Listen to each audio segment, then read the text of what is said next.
Bintang tamu kita kali ini, teman berbincang di malam hari ini, sudah terlihat sih sebenarnya dari apa yang saya kenakan ya. Nah, beliau kalau kita nih yang saya generasi 90-an pasti hafal dengan jingle-jingle seperti ini. Sonsinya mana loh ya. Kemudian kopi Torabika. Nah, itu juga pasti kita ingat ya. Atau yang sampai sekarang masih melegenda ini nih loh teman-teman. Dari Sabang sampai Merauke, dari timur sampai kota laut, Indonesia tanah airku, Indomie seleraku. Nah, pasti hafal ya itu ya. Nah, banyak lagi nih. Ada lagi, mana lagi selain di McD. Nah, itu juga kita akan bertemu, berbincang-bincang pada malam hari ini dengan tokoh di balik jingle-jingle tersebut ya. Kita tunggu nih. Nah, sebentar. Pak B-nya belum ada.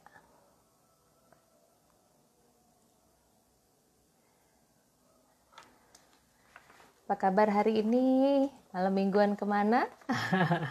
Di sini ya kita bincang-bincang bareng experience. Terima kasih nih udah ada siapa nih yang join, Mbak Anissa, Mbak Melia, Mbak Erida ya. Ada Mas Wisnu. Mas Wisnu terima kasih. Nanti ya kita tunggu sebentar. Saya coba hubungi Bapak.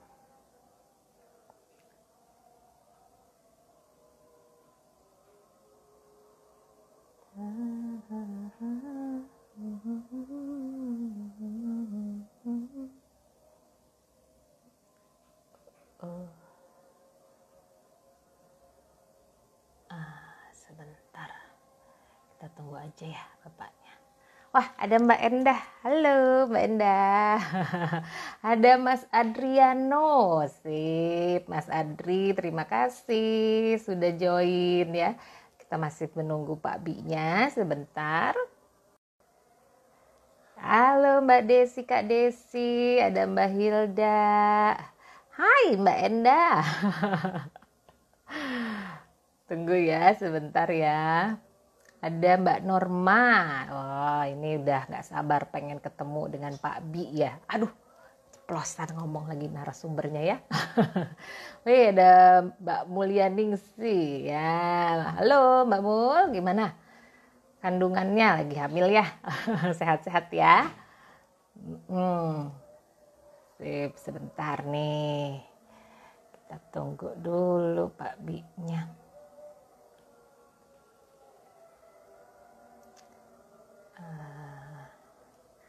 Sembari menunggu. Mulai dari permen sampai presiden. Nah, itu clue-nya ya. Clue-nya narasumber yang akan berbincang-bincang di episode kelima Experience ini. Halo Mbak Vita. Bentar ya, kita masih menunggu nih karena bertepatan juga dengan azan Isya ya, Bapak sholat. Nanti sahabat IG semua kalau mau bertanya silahkan loh ya. Mumpung ada narasumber yang kompeten, silahkan nanti pertanyaannya dituliskan saja di chat. Nanti saya scroll ke bawah. Halo, ada Mbak Nurmala, Mbak Nita ya. Apa kabar? Sip, saya masih menunggu nih. Ada Mbak Rita. Oh, siap, tunggu. Nih masih menunggu Pak Bi-nya. Mohon maaf kemarin seharusnya dilakukannya kemarin live IG-nya ya, tapi karena suatu hal kita reschedule menjadi hari ini. Halo Mbak Nita. Apa kabar?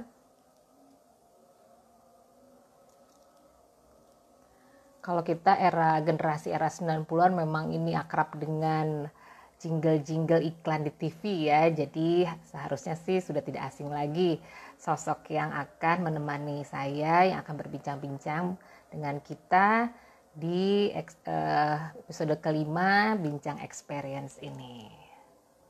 Mbak saya cek dulu ya, sebentar. Nah, sip. Sekali lagi kalau nanti ada pertanyaan untuk narasumber kita, silahkan dituliskan di chatnya ya. Nanti kita akan sharing, kita tanya-tanya narasumbernya mumpung ada di sini yang terkait dengan bagaimana menciptakan customer experience atau apa sih kaitannya customer experience dengan meningkatkan brand di new normal ini ya. Sebentar nih saya masukin dulu. Oh ada Mbak Siti, halo, terima kasih. Sebentar ya. Ada Mbak Cici, makasih loh Mbak Cici sudah mampir. Terima kasih selalu support. Sebentar ini saya tulis dulu. Oh ada Kak Anta juga, halo Kak. Wah berbahagia saya nih hari ini banyak dikunjungi sahabat-sahabat dan guru-guru saya ya. Sip, kita tunggu nih Mbak Rita. Halo Mbak Cici. Kapan nih kita live nih Mbak Cici? Experience di dalam membuat materi training tuh kan jago banget Mbak Cici ya. Nanti kita sharing di sini ya Mbak, mau ya? Ditodong langsung. Aduh. Sip. Oh iya dong. Kak Anta, ini kan ngikutin Kak Anta selalu sehat. Halo Mbak Rita. Kak Anta juga selalu fresh nih ya, terjaga kesehatannya. Apalagi di pandemi ini, kalau saya sih jarang olahraga ya, tapi Kak Anta terlihat rajin tuh. Sebentar, saya cek dulu. Sip. Saya jujur aja deg-degan ini sekaligus mau ketemu dengan guru saya di bidang brand. 2 tahun lalu saya mencari tahu tentang brand dan saya diarahkan pada master brandnya. Tapi beliau tidak pernah mau disebut master ya. Selalu bilang praktisi selama 50 tahun. Banyak orang bilang pakar brand, tetapi kalau Pak Bi lebih menyebut dirinya praktisi brand yang sudah malang melintang di dunia brand selama 50 tahun lebih gitu ya. Nah, bentar ya. Tadi Pak Bi-nya lagi ini dulu. Tadi kelasnya gimana? Iya ya tadi itu kita rame-rame nih dari Tempa nih, saya cerita dulu ya sahabat IG. Kita dari Tempa nih lagi sharing-sharing mengenai materi training ya. Tadi banyak banget member Tempa yang mengadakan training di hari ini 2728 termasuk saya. Ya alhamdulillah teh tadi lancar ya.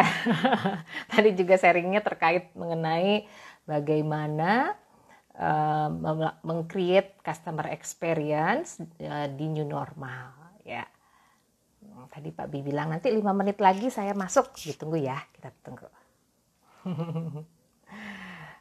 Alhamdulillah. Tadi Tenita hari ini juga nggak? Udah kemarin ya, udah lega gitu.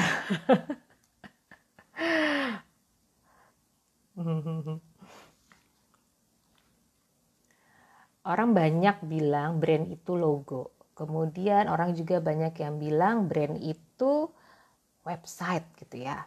Kita harus maintain. Nah ini alhamdulillah Bapak. Ini Pak Bi sudah sip. Kita masuk Pak Bi ya. Halo Pak Bi. Sebentar Pak Bi, saya ini kan lu sip.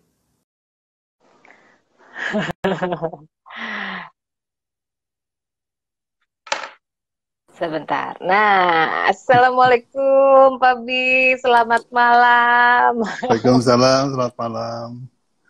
Ini Wah, tadi, senang nih. Terima kasih Pak Bi sudah bisa. Tadi tunggu-tungguan kita ya Pak Bi. iya, saya bilang gimana nih? Tunggu-tungguan. Iya, mohon maaf deh.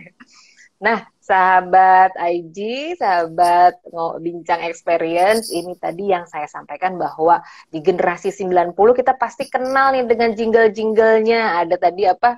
Indomie seleraku. Terus ada lagi yang sonsinya mana? Nah, ya, ada lagi banyak dong pokoknya ya. Ada juga tadi kopi Torabika gitu ya Pak Bi. Nah, bagi penggemar teh botol juga dari tahun 1972 tuh Pak Bi udah mengaping teh botol. Nah, inilah tokoh di balik suksesnya brand-brand besar tersebut, rekan-rekan. Bapak Subiakto yang dikenal dengan sering dipanggil dengan Pak Abi. Ya, Iya. Abi, apa ya, kabarnya Pak di masa pandemi ini? ya udah masuk 5 bulan ya, nggak keluar rumah sama sekali. Ke kantor Ya, juga betul. enggak.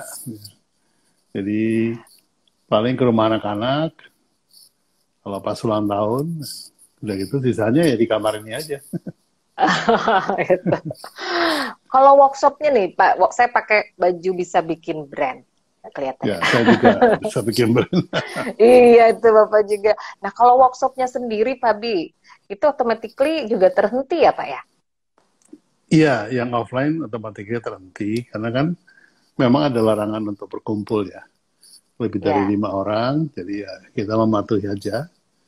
baik. Kemudian juga kontrak-kontrak yang sudah ditandatangani dengan klien pun juga tertunda semuanya.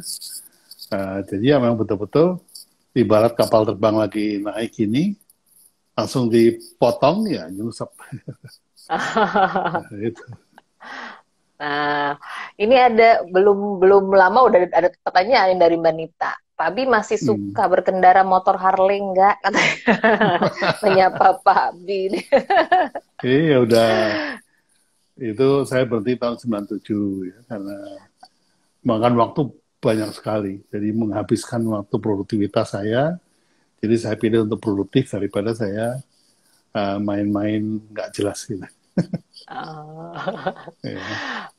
Pak Bi, jadi tadi kan workshop bisa bikin bikin brandnya terhenti, tapi saya melihat Pak Bi justru aktif sharing di IG Live ya Pak ya. Dari Betul, awal betul. pandemi malah ketika orang Ya, belum ya, ramai untuk memulai IG Live, Bapak udah di grup juga sudah ramai mengajak kita gitu ya. ya, ya, Ayo, ya. siapa yang mau live gitu kan, Bapak sudah Hmm. menawarkan kepada kita semua di grup gitu. Pada waktu itu saya Ya. belum, seperti yang saya sampaikan, saya belum ngeh gitu arahnya kemana. Ternyata Bapak sudah Hmm. eh, melihat ke depan bahwa ini proses yang harus dibangun ketika pandemi Betul, gitu. betul, Pak Bi suka bilang bahwa boleh market share-nya mengecil, tetapi brand harus selalu tetap hidup di betul, benak konsumen ya Pak ya. betul, betul.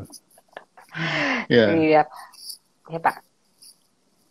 Nah, ya. Pak Bi, yang paling Hmm. terdampak banget nih Pak di tadi kan selain workshop bisa bikin brand di ruang lingkup Bapak akibat pandemi ini apa Pak Bi?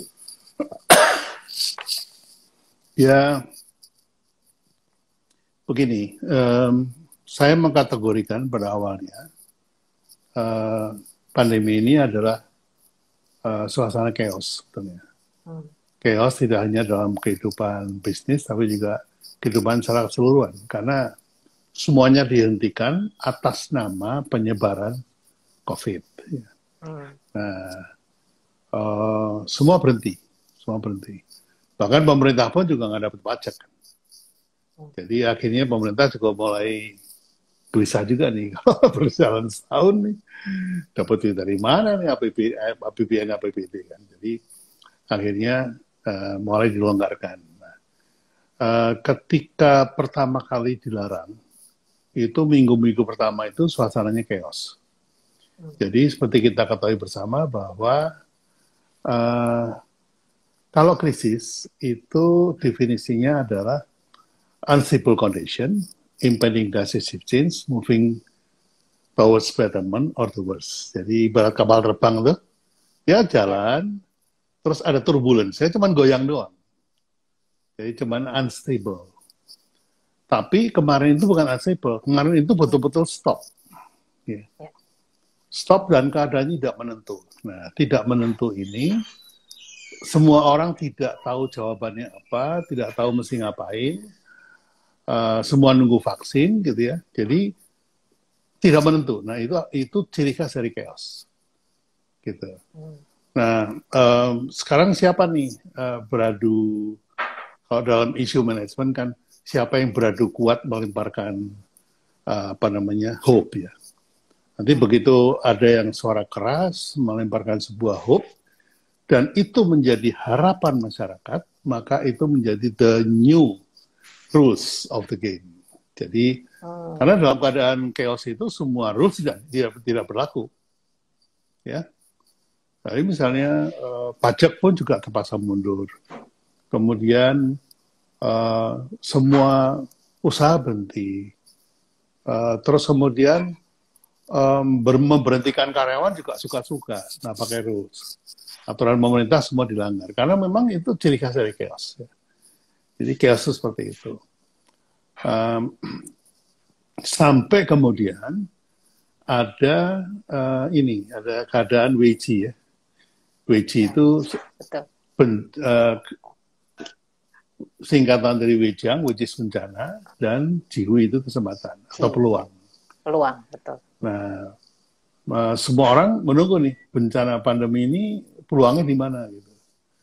Nah, ketika peluang itu muncul, maka keadaan tidak menentu ini berubah menjadi krisis. Jadi turun derajatnya dari yang tadinya itu chaos menjadi krisis. Nah, ini mulai deh ada peluang yang tadinya konveksi fashion menjadi konveksi APD. Ya. Terus bahkan dilihat-lihat tuh ini Louis Vuitton pun juga bikin masker gitu kan. Betul. Wah, hand sanitizer juga Pak Bi. Betul, menginspirasi dunia akhirnya. Karena apa? Orang kaya yang beli Louis Vuitton pun juga butuh masker. Nah, akhirnya teman-teman yang punya fashion akhirnya terinspirasi. Sekarang bikin masker 12 masker untuk satu motif baju yang sama. Jadi seperti itu. Jadi akhirnya kreativitas muncul. Nah, di situ sudah berubah nih. Kondisi chaos sudah mulai bisa diturunkan menjadi krisis. Nah, ketika pemerintah melihat itu, mulailah dibuka pelan-pelan. Gitu. Jadi saya ketika terjadi di stop itu saya udah tahu. Karena saya mengajarkan di kelas bahwa sudah diramalkan dari tahun 95 oleh Silicon Valley bahwa digital disruption itu akan berlaku nanti pada tahun 2020. Ya, 95 yang tergerus adalah industri musik, industri kaset, industri video. Kemudian 2010 apalagi 2010 itu yang tergerus industri TV. Di Amerika orang udah nggak nonton TV, nontonnya YouTube ya dan segala macam. Lalu perusahaan saya yang menjadi penalu dari televisi karena periklanan ya, itu saya tutup ya. Betul. Oh, saya tutup, kena imbas ya Pak Bi? Kena imbas, jadi itu pertama. Kemudian 2015, kemudian 2020. Nah, 2015 itu yang terimbas adalah industri perbankan, industri transportasi. Jadi Gojek itu melejitnya di situ. Perbankan diganti dengan fintech. Ya. Sekarang ini Anda kalau ngambil duit nggak perlu ke bank, cukup ke ATM di sebelah pasar, di sebelah WC pun jadi gitu. Yang penting keluar uangnya, nggak peduli banknya apa. Nah ini sudah mulai tergerus.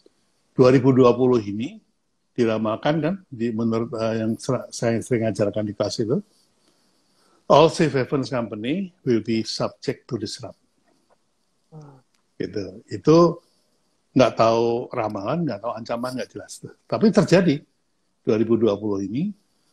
Ketika masuk 2020 saya udah bikin persiapan. Persiapan masuk ke internet. Jadi makanya begitu dinyatakan pandemi, 1 Maret tidak boleh lagi offline, saya bulan Maret sudah langsung bikin workshop online. Tapi nggak laku, nggak laku. Ya, Karena pasar belum melihat ke sana ya, Pak. Betul. Saya terlalu cepat, jadi Ya, betul. terlalu cepat bereaksi, pesertanya ya lumayan lah 60-100 gitu. Dan harga itu masih di persif mahal gitu. Jadi oke, berarti saya belum siap, kita tunggu lagi. Baru kemudian bulan Mei, baru mulai ada sambutan yang cukup baik. Bulan Juni udah makin tinggi, pesertanya. Nah, kemudian terbentuklah sebuah pola bagaimana kita melakukan campaign untuk workshop tadi. Nah, itu polanya ada, jadi ada yang namanya internal launching, ada GV launching, ada macam-macam, ada external launching, gitu-gitulah. Ya, itu meskipun saya sudah bukan zaman saya ya ini ya, tapi karena saya ada di sini, ya saya harus merespons to that gitu. Itu sih jawabannya. Iya, tapi jadi banyak yang IG Live juga tuh ya Pak Bi, jadinya terinfluence juga salah satunya gitu. Karena saya ingat di awal-awal Pak Bi yang memulai juga. Kalau IG Live itu sebetulnya saya memperkuat eksistensi saya di internet, di sosial media, ya. Karena saya dulu sudah sering FB live ya, di Facebook saya sering live juga, di YouTube saya sering live juga. Cuma karakter dari masing-masing planet itu kan berbeda ya, masing-masing sosmed itu beda. Jadi saya melihat IG itu yang paling reaksinya paling cepat. Jadi kalau saya lempar satu pertanyaan, jawabannya itu langsung banyak. Jadi saya beranggapan bahwa IG ini kesempatan saya untuk memunculkan wajah saya yang ini,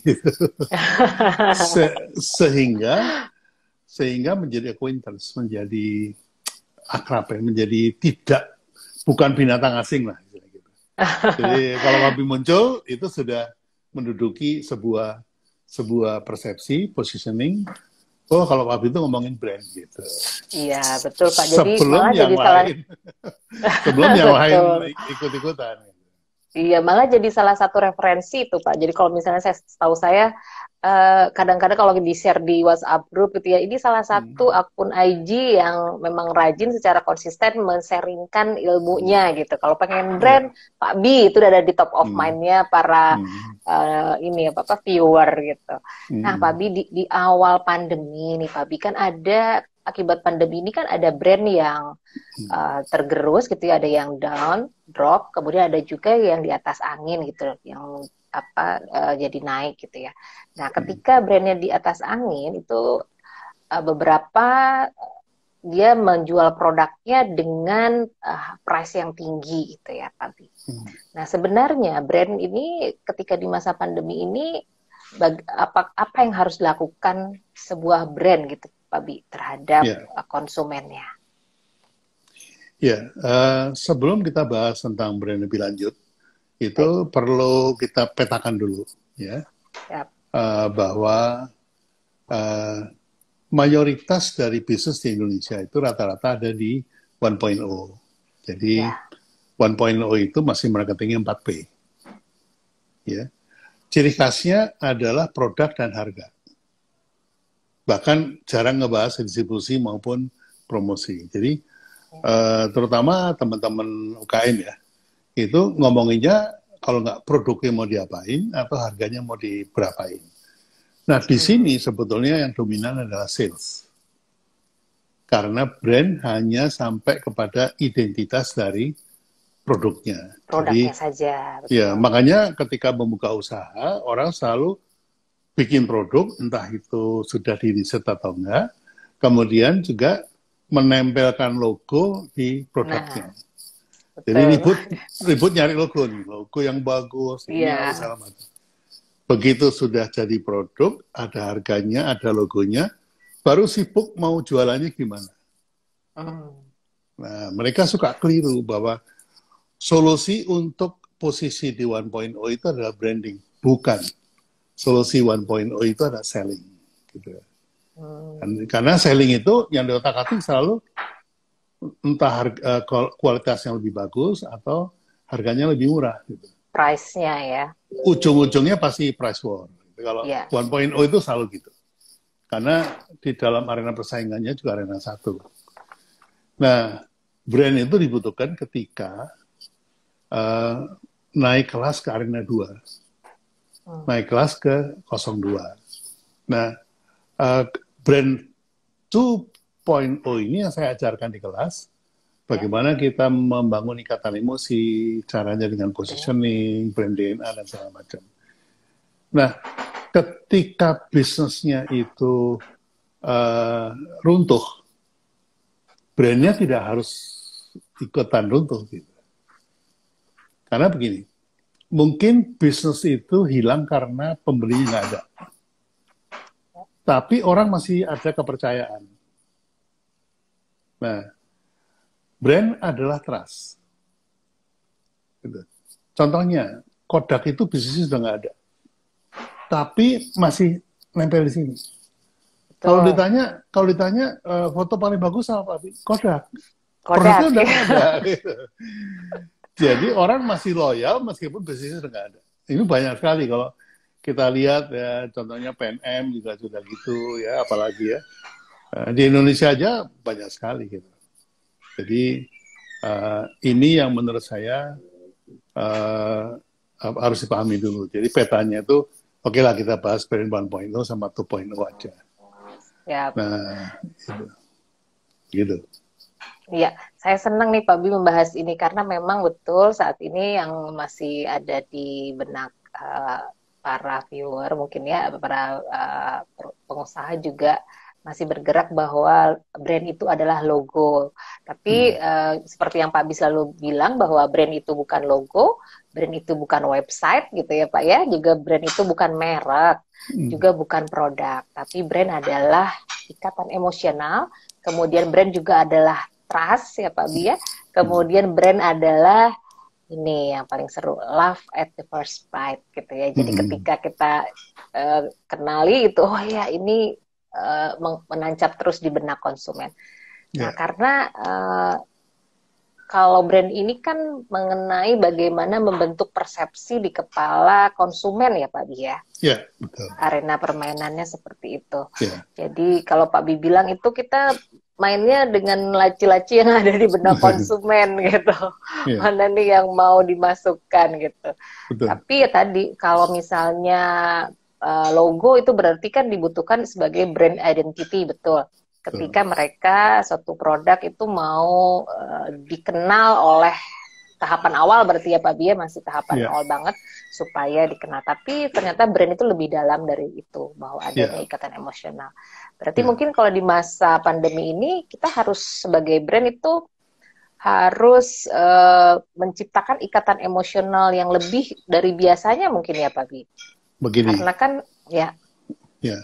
Jadi saya kalau didatengin oleh klien gitu ya, tapi saya punya produk harganya sekian gini, tolong dibuatin brandingnya gitu ya. Pertanyaan saya pertama adalah marketing strateginya pakai marketing strategi apa gitu.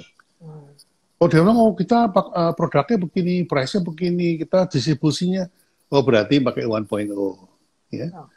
Nah kalau 1.0 ini merajai memang, jadi mungkin 90% dari bisnis di Indonesia itu menggunakan 4P itu. Sehingga kalau mau dibuatin tagline sebagai keyword untuk branding, itu saya harus melakukan brand hack. Saya nge-hack otak konsumen supaya nge-link kepada produknya. Itu yang saya lakukan. Tapi kalau kemudian dia mengatakan, enggak Pak Bi, kami sudah menggunakan 4C. Kita sudah pakai marketing 2.0. Jadi jadi produk kita Pak tidak lagi fokus pada produk, kita fokus pada customer. Kemudian kita nggak fokus pada price lagi, kita fokusnya kepada cost. Kita nggak fokus lagi kepada distribusi, tapi kita fokusnya pada convenience. Bagaimana membuat produk itu mendekati calon pembeli. Ya. Kita juga nggak pakai promosi lagi, Pak Bi, nggak pakai advertising lagi, tapi communication. Nah, kalau sudah pakai 4C, baru kita bicara ikatan emosi. Sebetulnya itu. Oh, Sebetulnya baik. itu. Iya. Jadi kalau Jadi, biasanya kalau saya dapat briefnya 4P, saya buatin 4C-nya. Supaya saya bisa membangun ikatan emosi. Nah, emosional gitu ya. betul. Nah, karena saya adalah advertising agency atau branding agency, jadi marketing 4C-nya nggak saya kasih ke klien saya. Ini kan harusnya tugas lu, kenapa gue yang ngerjain? Udah gitu gue kasih ke lu, waduh enak.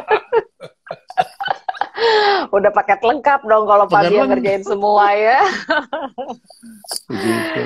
Iya, jadi itu perbedaannya ya, sahabat experience. Ya, Kalau misalnya brandingnya masih di seputar 1.0, itu berarti dia marketingnya, dilihat dari marketingnya dulu ya Pak Bia. Kalau dia ya masih pakai betul. 4P, berarti kemungkinan besar dia masih 1.0. Tetapi kalau kita sudah bergerak ke 4C, itu berarti dia sudah di atasnya ya Pak ya. Ya.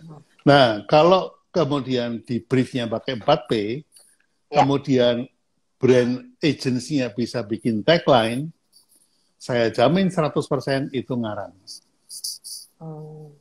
Mengarang. Nah, kalau Anda mau mempertaruhkan brand Anda itu lewat karangan, dan Anda bersedia membiayai itu untuk mensosialisasikan, ya monggo, silakan. Ya, ya, jadi harus lihat benar-benar nih. Ya, karena tagline itu adanya di brand 4.0,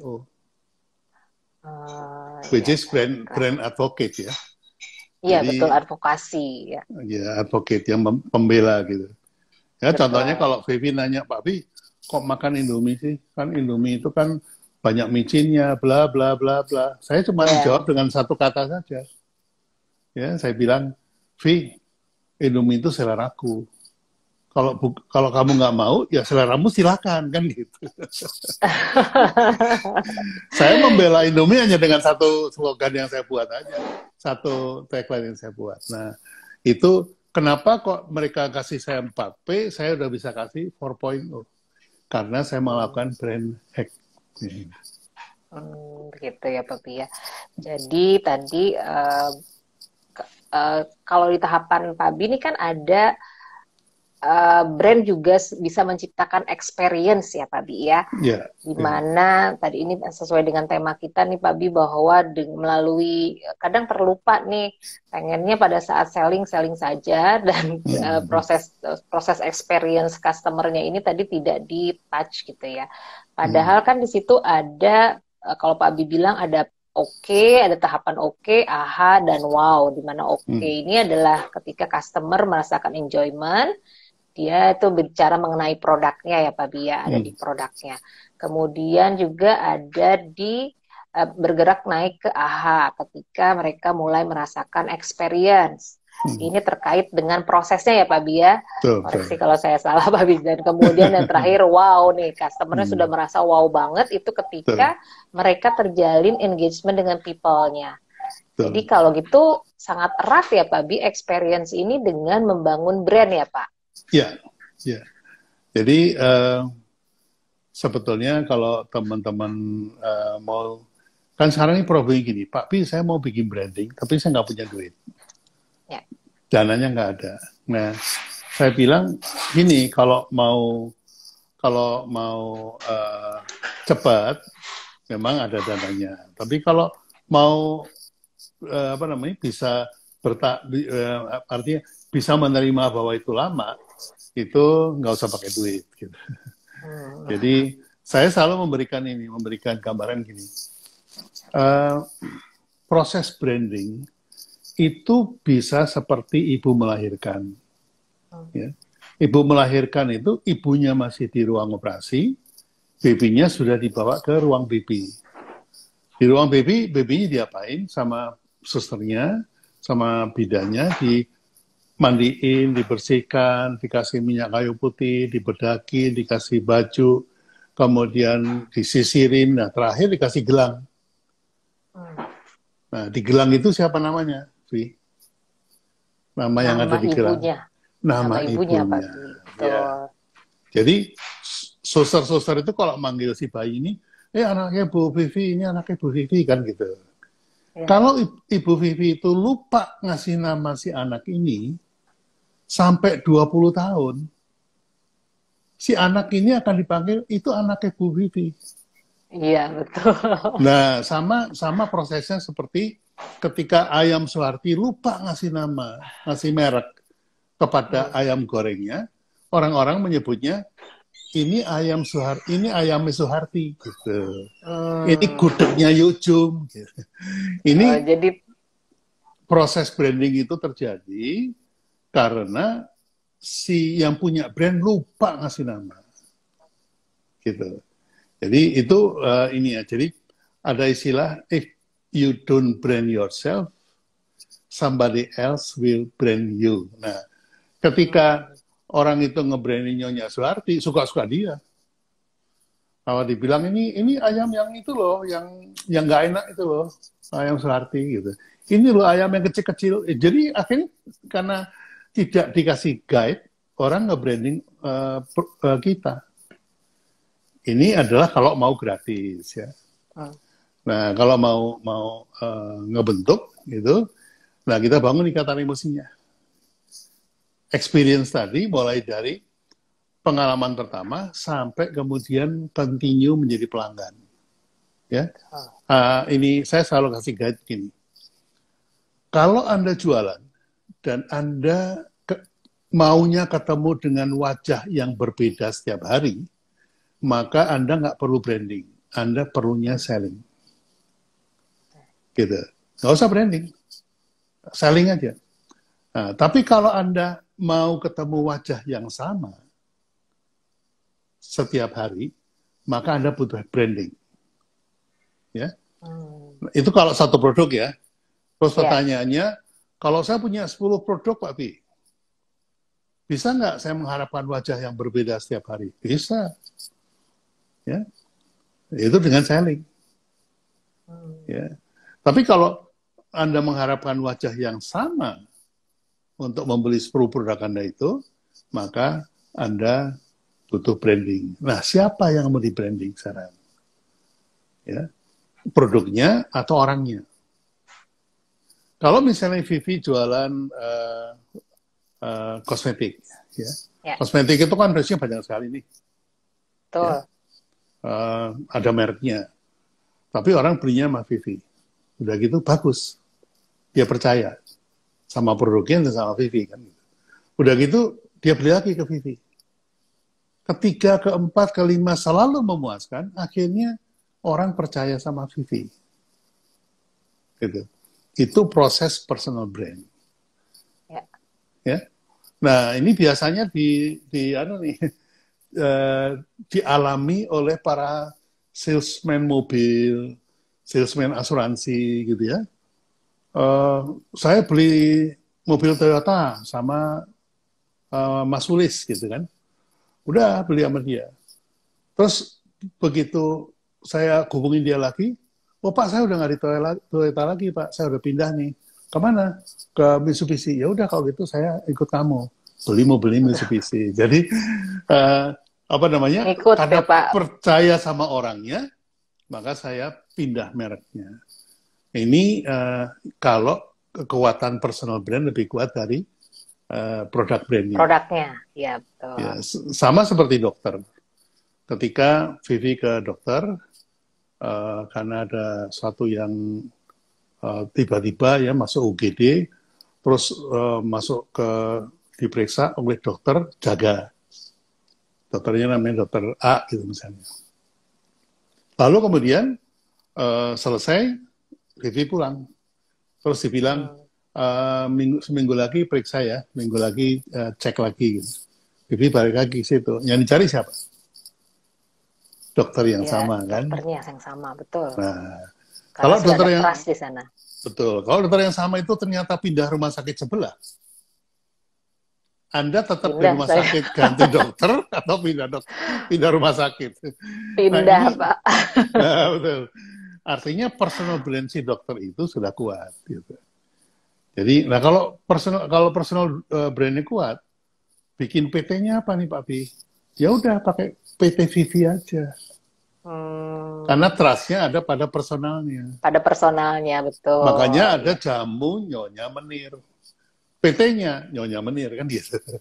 Iya, karena sudah ada trust di namanya itu ya Pak Bi ya, di Exactly. personal brandnya. Baik. Jadi kita bikin sesimpel aja cara berpikirnya. Jadi jangan kok brand itu sesuatu yang apa namanya, sesuatu yang besar gitu ya, sehingga harus susah. Enggak, brand itu gampang-gampang aja. Kalau dengan Pak Bi semua jadi mudah brandnya.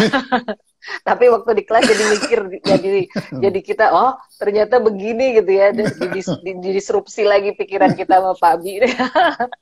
Pak Bi, ini kan ramai juga nih Pak Bi di masa pandemi ini, orang posting-posting di semua medsos gitu ya. Nah, orang ramai juga bilang, iya ini proses branding gitu, proses branding kita di medsos, di website, di semua platform.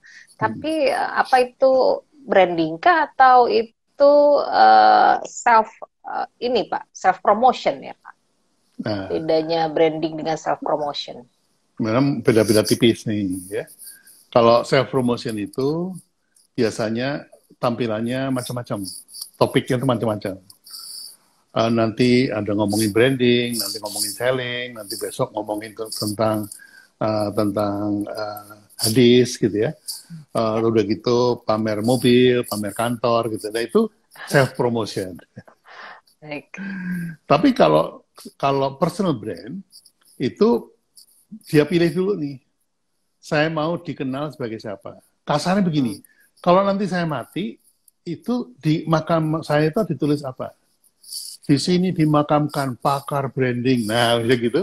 Maka Anda harus konsisten dengan branding dan sekitarnya. Branding dan isu yang mendukung tentang brand. Yang saya suka bilang ceplok telur itu. Betul. Ya. Kuningnya itu brand. Nah, yang diomongin sekitar brand apa aja? Bisa logo, bisa merek, bisa packaging, bisa kemudian ikatan emosi, bisa kemudian DNA, positioning, dan segala macam.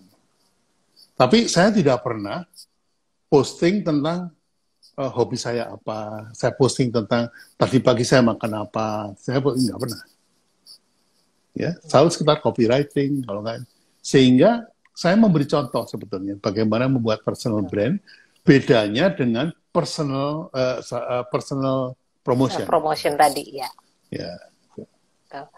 Ini yang sering tertukar di rekan-rekan kami juga Pak. Jadi mumpung ada Pak Bi ini didudukan lagi branding itu apa, self promotion itu seperti apa gitu ya. Nah Pak Bi kemudian tadi ketika kita, brand itu membangun brand itu kan perlu konsistensi ya Pak Bi ya. Karena jangan sampai ketika kita tidak konsisten malah justru masuknya ke brand hell gitu ya Pak ya. Seperti yang Bapak suka bilang kan kalau misalnya satu konsumen sudah terluka gitu ya, itu kan pasti udah ini, apalagi kalau Pak Bi yang udah nge-statement itu wah udah bahaya itu ya, pernah itu kejadian ya Pak Bi ya. Jadi memang perlu konsistensi dalam membangun suatu brand. Nah kalau itu Pak Bi, noise ini karena tadi kita self promotion ini termasuk noise juga atau bagaimana? Ya, jadi dalam campaign itu ada voice, ada noise. Ya. Kalau voice itu pasti berkaitan dengan kompetensi kita yang akan kita bangun. Trust yang akan kita bangun berdasarkan kompetensi itu ada voice. Jadi kalau di politik itu, kalau kita campaign gubernur, tupoksinya gubernur itu apa saja. Ya, itu kita jelaskan, kita campaign, dia ngomonginnya tentang itu. Nah, ketika kemudian dia mau mengambil hati orang, ya, itu dia boleh bikin noise. Jadi misalnya kalau kampanye fisik itu, dari satu event ke event yang kita buat, event A, event B, event C, itu menyampaikan voice. Tapi di antara event itu kemudian mampir ke tukang soto. Kenapa kok soto? Karena ini ada di Lamongan. Lamongan itu berbagai soto. Nah, kita ke soto itu hanya untuk noise, menambah popularitas. Kalau di Madura makan sate, kalau di Jogja beli batik gitu. Jadi itu noise yang menambah popularitas saja untuk mempopulerkan si kompetensinya. Nah, Baik. yang kemudian berkembang adalah kebanyakan nih noise-nya lebih kencang dari voice-nya. Hmm. Justru noise-nya ini untuk menutupi kompetensinya. Kelemahan kompetensi ya Pak ya. Exactly. Nah, itu yang dilakukan oleh Joseph Goebbels pada tahun 1943. Jadi ini bukan ilmu baru, ini ilmu lama. Ilmu lama ketika dia menjadi propaganda menterinya Hitler ya. Jadi Hitler itu dibangun dengan noise. Oh, baik. Ininya apa namanya, pameo-nya itu apa, beliefnya mereka, satu kebohongan kalau diucapkan oleh satu orang di satu tempat itu akan menjadi kebohongan, Kebenaran. tetap menjadi kebohongan. Tapi kalau diucapkan oleh 1.000 orang di 1.000 tempat di 1.000 kesempatan itu menjadi kebenaran. Kebenaran, ya. Nah, bahayanya noise ketika didukung oleh suara banyak dia menjadi voice. Ya. Jadi noise ini bisa juga berubah jadi voice jika dia didukung oleh banyak orang ya Pak Abi? Ya, karena sebetulnya manusia itu nggak tahu mana yang benar, mana yang salah. Oh, ini tadi ada Mbak siapa nih noise, ternyata noise bisa dimanfaatkan juga katanya. Abi, ini saya ada beberapa pertanyaan karena waktunya sedikit lagi nih, sayang banget. Nah, Abi, ini dari Kak Anta Kirana. Untuk branding, logo seperti apa yang disarankan? Nah, ini tadi berarti masih berkutat di brand 1.0 nih, Pak. Iya, itu kalau kita bicara logo brand 1.0 ini ada spesifikasi ketika Pak Abi membuat logo gitu ya Pak Abi ya. Itu ada berdasarkan apa? Mungkin itu yang ditanyakan Kak Anta mungkin ya. Gini, coba Anda menyampaikan kepada Anda tulis apa yang Anda ingin sampaikan lewat visual itu, ya. Ketika apa namanya ditulis, maka jadilah 100 kata. Nah, dari 100 kata itu pilih mana yang paling ingin disampaikan, ya. Tinggal 10 kata. Dari 10 kata itu disaring lagi mana yang paling ingin dan mewakili apa yang ingin disampaikan. Gitu. Setelah satu kata, itu bisa digambar nggak? Bisa divisualkan nggak? Gitu.